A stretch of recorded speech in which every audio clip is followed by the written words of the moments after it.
tu le thiang karak sak ding mi he tu leo kan ton cho ma mi bau ro khe mangin kan na rian ton tuk mi la si zai thil pau kan ton mi a hem boi pa na akan umpi akan thai pi akan kilven zung zal te mi thang thana ka thiang salai kan di lak tha jang lak ji ding kan som na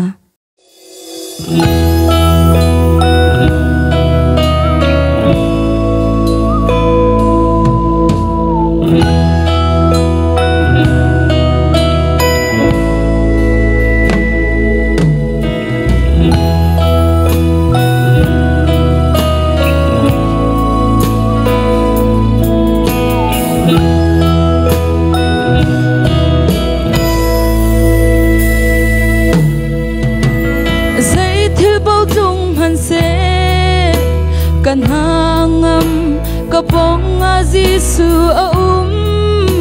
kang hal akut nem te na kapom aga zau khen ti mi phiang te in kang hal kanun na khi na kut sunga him te in na ka zau khen na ka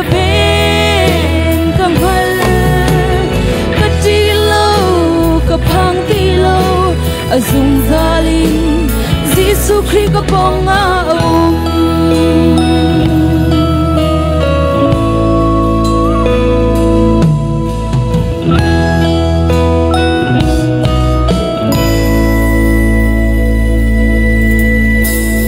khi chia ti let lak zonga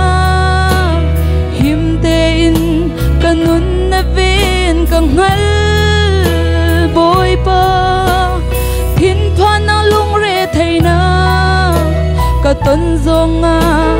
na ka hu pen ti mi kang hal kanun na khi na ku chunga him te in na ka zau khen na ka ven kang hal ka ti lo ka phang ti lo azung zalin Giêsu Christ ka ponga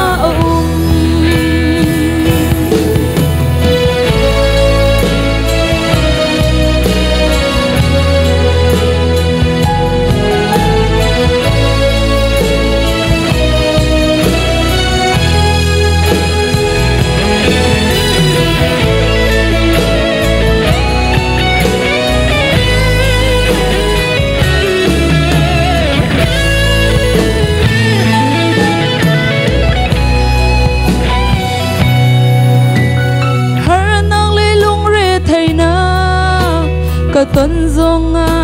na ka thei pi kang hal boi pa ka ton mi thil vial te na hi na ka thei pi na kang hal pi di mi an si kanun na khi na ku chunga him te in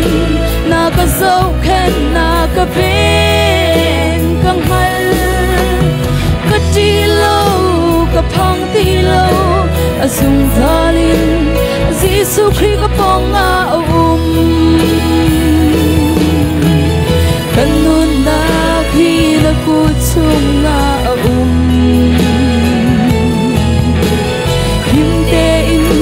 na ka zau khen na ka ven kang hal ti lo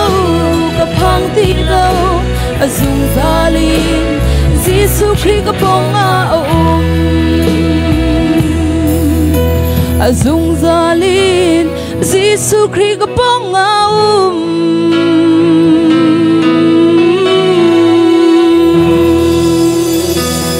kan di lang sa bui pa na sa sana kang pek pek se